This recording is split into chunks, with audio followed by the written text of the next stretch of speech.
ಗೂಗಲ್‌ನಿಂದ ಭಾರೀ ಹೂಡಿಕೆ, ಜಗತ್ತಿನ ಎಐ ಹಬ್ ಆಗ್ತಾ ಇದೆ ಭಾರತ. ಐಟಿ ಮತ್ತು ಎಐ ಕ್ಷೇತ್ರದಲ್ಲಿ ಮೇಕ್ ಇನ್ ಇಂಡಿಯಾದ ಕ್ರಾಂತಿ. ಪ್ರಧಾನಮಂತ್ರಿ ನರೇಂದ್ರ ಮೋದಿಯವರ ನೇತೃತ್ವದಲ್ಲಿ ಭಾರತ ತಂತ್ರಜ್ಞಾನ ಜಗತ್ತಿನಲ್ಲಿ ಈಗ ಹೊಸ ಸಂಚಲನವನ್ನೇ ಸೃಷ್ಟಿಸಿದೆ. ಇಂಟರ್ನೆಟ್ ದಿಗ್ಗಜ ಗೂಗಲ್ನ ಈ ನಿರ್ಧಾರ ಇಡೀ ಜಗತ್ತಿನ ಗಮನ ಸೆಳೆದಿದೆ. ಅಮೆರಿಕದ ಇಂಟರ್ನೆಟ್ ಸರ್ಚ್ ಎಂಜಿನ್ ದಿಗ್ಗಜ ಗೂಗಲ್ ಕೂಡ ಭಾರತದಲ್ಲಿ ಲಕ್ಷಾಂತರ ಕೋಟಿ ರೂಪಾಯಿ ಬಂಡವಾಳ ಹೂಡಿಕೆ ಮಾಡ್ತಾ ಇರುವಂತದ್ದು ಗಮನಾರ್ಹ. ಗೂಗಲ್ ನಮ್ಮ ದೇಶದಲ್ಲಿ ಮಾಡ್ತಿರುವ ಇದುವರೆಗಿನ ಅತಿ ದೊಡ್ಡ ಹೂಡಿಕೆ ಇದಾಗಿದೆ. ಇದರೊಂದಿಗೆ ಭಾರತ ಈಗ ಜಾಗತಿಕ ಮಟ್ಟದಲ್ಲಿ ಎಐ ಹಬ್ ಆಗ್ತಾ ಇದೆ, ಆರ್ಟಿಫಿಷಿಯಲ್ ಇಂಟೆಲಿಜೆಂಟ್ ಹಬ್ ಆಗಿ ಹೊರಹೊಮ್ಮತಾ ಇದೆ. ಮೋದಿ ಸರ್ಕಾರಕ್ಕೆ ಇದೊಂದು ಐತಿಹಾಸಿಕ ಮೈಲಿಗಲ್ಲಾಗಿದೆ.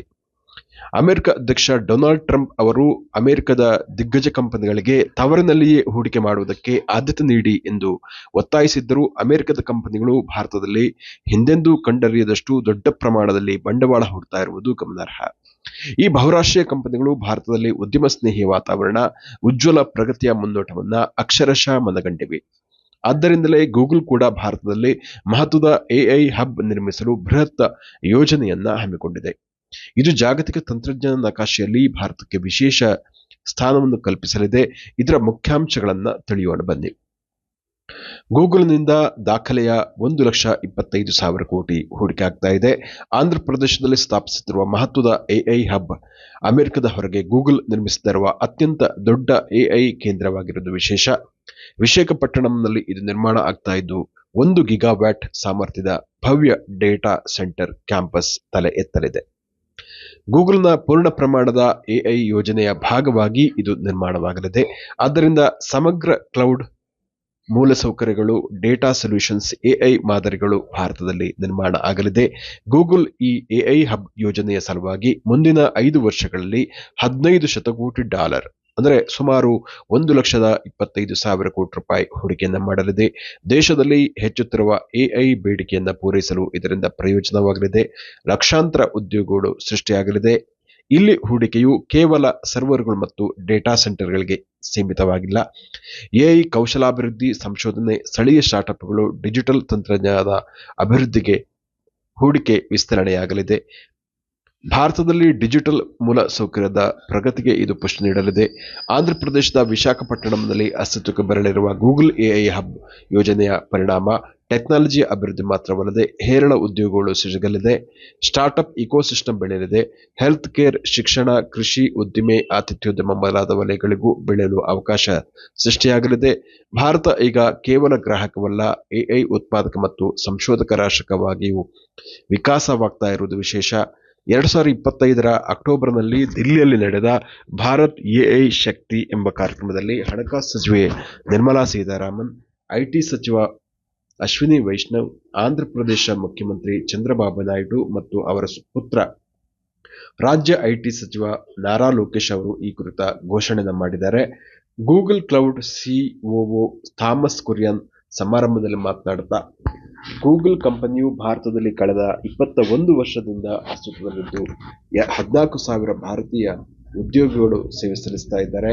ಗೂಗಲ್ನ 5 ಎಐ ಹಬ್ಗಳು ಈಗಾಗಲೇ ಭಾರತದಲ್ಲಿ ಸಕ್ರಿಯವಾಗಿದೆ ಎಂದು ತಿಳಿಸಿದ್ದಾರೆ. ಗೂಗಲ್ ಸಿಇಒ ಸುಂದರ್ ಪಿಚೈ ಅವರು ಎಕ್ಸ್ ಸಾಮಾಜಿಕ ಜಾಲತಾಣದಲ್ಲಿ ಮಾಡಿರುವ ಪೋಸ್ಟ್ನಲ್ಲಿ ವಿಶಾಖಪಟ್ಟಣಂನಲ್ಲಿ ಸ್ಥಾಪನೆಯಾಗುತ್ತಿರುವ ಎಐ ಹಬ್ ಬಗ್ಗೆ ಪ್ರಧಾನಿ ನರೇಂದ್ರ ಮೋದಿಯವರ ಬಳಿ ಮಾತನಾಡಿರುವುದಾಗಿ ತಿಳಿಸಿದ್ದಾರೆ.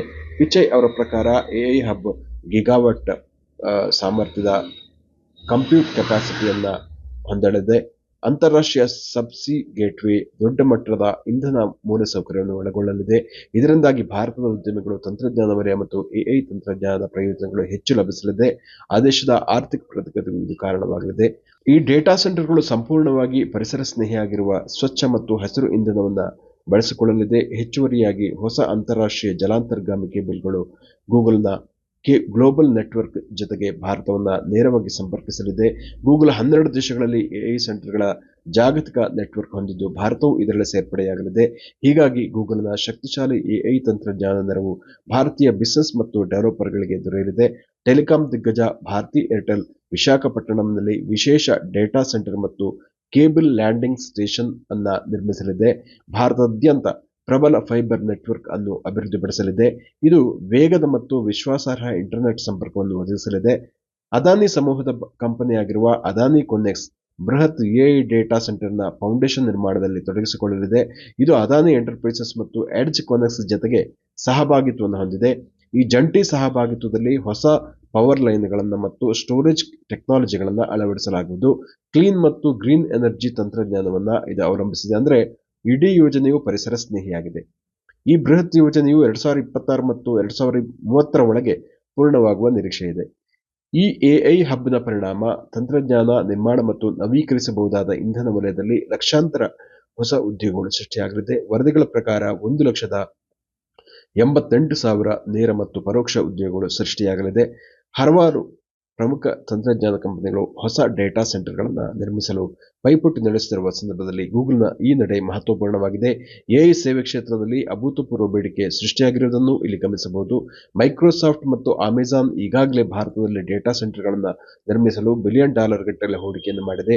ಓಪನ್ ಎಐ ಕೂಡ ಭಾರತದಲ್ಲಿ ಈ ವರ್ಷಾಂತ್ಯಕ್ಕೆ ಕೇಂದ್ರವನ್ನು ತೆರೆಯುವುದಾಗಿ ಘೋಷಿಸಿದೆ. ಕೃತಕ ಬುದ್ಧಿಮತ್ತೆ ಅಥವಾ ಎಐ ತಂತ್ರಜ್ಞಾನದ ಅಭಿವೃದ್ಧಿಯಿಂದ ಆರ್ಥಿಕ, ಸಾಮಾಜಿಕ, ವ್ಯೂಹಾತ್ಮಕ ಪ್ರಗತಿಗೆ ಸಹಕಾರಿ ಎಂಬುದು ಮೋದಿ ಸರ್ಕಾರದ ಇಂಗಿತವಾಗಿದೆ. ಭಾರತದಲ್ಲಿ ಡಿಜಿಟಲ್ ಮೂಲಸೌಕರ್ಯ ಅಭಿವೃದ್ಧಿಗೆ, ಉದ್ಯೋಗಾವಕಾಶಕ್ಕೂ ಸಹಕರಿಸಲಿದೆ. ದೂರದೃಷ್ಟಿ, ಮಹತ್ವಾಕಾಂಕ್ಷೆ ಇದ್ದಾಗ ಇಂತಹ ಸಾಧನೆಗಳು ಸಾಧ್ಯವಾಗುತ್ತದೆ ಎಂಬುದಕ್ಕೆ ಇದು ಸಾಕ್ಷಿಯಾಗಿದೆ. ಇಂಟರ್ನೆಟ್ ಕಂಪನಿಗಳಿಗೆ ಭಾರತದಲ್ಲಿ ಹೂಡಿಕೆ ಯಾಕೆ ಇಷ್ಟ ಅಂತ ನೋಡಿದ್ರೆ, ಪ್ರಧಾನಿ ನರೇಂದ್ರ ಮೋದಿ ಅವರಿಗೆ 2047 ಭಾರತವನ್ನು ಅಭಿವೃದ್ಧಿ ಹೊಂದಿದ ದೇಶವಾಗಿ ವಿಕಸಿತಗೊಳಿಸುವ ದೂರದೃಷ್ಟಿ ಇದೆ. ಈ ನಿಟ್ಟಿನಲ್ಲಿ ಕೇಂದ್ರ ಸರ್ಕಾರ ಕಾರ್ಯಪ್ರವೃತ್ತವಾಗಿದ್ದು ಎಲ್ಲಾ ವಲಯಗಳಲ್ಲೂ ಅಭಿವೃದ್ಧಿಯ ಮಂತ್ರ ಅನುರಣಿಸುತ್ತಿದೆ. ಐಟಿ, ಎಐ ಮತ್ತು ಡೇಟಾ ಸೆಂಟರ್ಗಳು ಭವಿಷ್ಯದ ಜಗತ್ತಿನ ಡಿಜಿಟಲ್ ಮೂಲಸೌಕರ್ಯಗಳಾಗಿದೆ. ಭಾರತದ ಡಿಜಿಟಲ್ ಭವಿಷ್ಯದ ಸುವರ್ಣಯುಗ ಈಗ ಆರಂಭವಾಗಿದೆ. ಭಾರತದಲ್ಲಿ ಡೇಟಾಗಳಿಗೆ ತಗಲುವ ವೆಚ್ಚ ಕಡಿಮೆ ಆಗಿರುವುದು ಮತ್ತು ಇಂಟರ್ನೆಟ್ ಬಳಕೆದಾರರ ದೊಡ್ಡ ನೆಲೆ ಇರುವುದು ಗೂಗಲ್ನಂತಹ ತಂತ್ರಜ್ಞಾನ ಕಂಪನಿಗಳಿಗೆ ಇಲ್ಲಿ ಬೃಹತ್ ಹೂಡಿಕೆ ಮಾಡಲು ಆಕರ್ಷಕ ಅಂಶಗಳಾಗಿದೆ. ಇದರ ಪರಿಣಾಮ ಭಾರತದಲ್ಲಿ ಎಐ ಸಂಶೋಧನೆ ಮತ್ತು ಅಭಿವೃದ್ಧಿಯು ಹೆಚ್ಚಲಿದೆ. ಕಳೆದ 5 ವರ್ಷಗಳಿಂದೀಚೆಗೆ ಭಾರತದ ಡೇಟಾ ಸೆಂಟರ್ ಇಂಡಸ್ಟ್ರಿಯು ತ್ವರಿತವಾಗಿ ಬೆಳೆಯುತ್ತಿದೆ. 2024ರಲ್ಲಿ ಇದು 1 ಗಿಗಾವ್ಯಾಟ್ ಸಾಮರ್ಥ್ಯದ ಮೈಲುಗಲ್ಲನ್ನು ದಾಟಿದೆ. 2019ರ ಮಟ್ಟಕ್ಕೆ ಹೋಲಿಸಿದರೆ 3 ಪಟ್ಟು ವೃದ್ಧಿಸಿದೆ. ಕೇಂದ್ರ ಐಟಿ ಸಚಿವ ಅಶ್ವಿನಿ ವೈಷ್ಣವ್ ಅವರು ಈ ಬೆಳವಣಿಗೆಯನ್ನು ಸ್ವಾಗತಿಸಿ ನೀಡಿರುವ ಹೇಳಿಕೆ ಮಹತ್ವಪೂರ್ಣ. ದೇಶದಲ್ಲಿ ಎಐ ಪ್ರಗತಿಗೆ ಇದು ನಿರ್ಣಾಯಕವಾಗಲಿದೆ. ಜೊತೆಗೆ ಸಮುದ್ರದ ಒಳಗೆ ಕೇಬಲ್ ನೆಟ್ವರ್ಕ್ ಸಂಪರ್ಕ ವ್ಯವಸ್ಥೆಯಿಂದ ಅಂಡಮಾನ್ ನಿಕೋಬಾರ್ ದ್ವೀಪಸಮೂಹಗಳು ಗ್ಲೋಬಲ್ ಇಂಟರ್ನೆಟ್ ಡೇಟಾ ವರ್ಗಾವಣೆಗೆ ಆಯಕಟ್ಟಿನ ಹಬ್ ಆಗಲಿದೆ. ಗೂಗಲ್ ಮತ್ತು ಇತರ ಇಂಟರ್ನೆಟ್ ಆಧಾರಿತ ಕಂಪನಿಗಳಿಗೆ ಏಷ್ಯಾ, ಆಸ್ಟ್ರೇಲಿಯಾ ಮತ್ತು ಇತರ ವಲಯಗಳನ್ನು ಸಂಪರ್ಕಿಸಲು ಅಂಡಮಾನ್ ದ್ವೀಪಸಮೂಹಗಳು ಸಹಕರಿಸಲಿದೆ. ಭಾರತದ ಡೇಟಾ ಸಾಮರ್ಥ್ಯವು ಹೊಸ ಎತ್ತರಕ್ಕೆ ಏರಲಿದೆ. ಆದ್ದರಿಂದ ಸರ್ಕಾರ ಈ ಕ್ರಮಗಳಿಗೆ ಬೆಂಬಲಿಸಲಿದೆ ಅಂತ ಅಶ್ವಿನಿ ವೈಷ್ಣವ್ ಅವರು ಹೇಳಿರುವಂಥದ್ದು ಬಹಳ ಗಮನಾರ್ಹ. ವಂದನೆಗಳು ವೀಕ್ಷಕರೇ. ಇಂತಹ ಮತ್ತಷ್ಟು ಉಪಯುಕ್ತ ಮಾಹಿತಿಪೂರ್ಣ ವಿಡಿಯೋಗಳಿಗೆ ಪ್ರಖರ ಯೂಟ್ಯೂಬ್ ಚಾನಲ್ ಅನ್ನು ವೀಕ್ಷಿಸಿ, ಜೊತೆಗೆ ಸಬ್ಸ್ಕ್ರೈಬ್ ಮಾಡಿ, ಸಪೋರ್ಟ್ ಮಾಡಿ ಅಂತ ಕೇಳ್ಕೊಳ್ತಾ ಇದ್ದೀವಿ.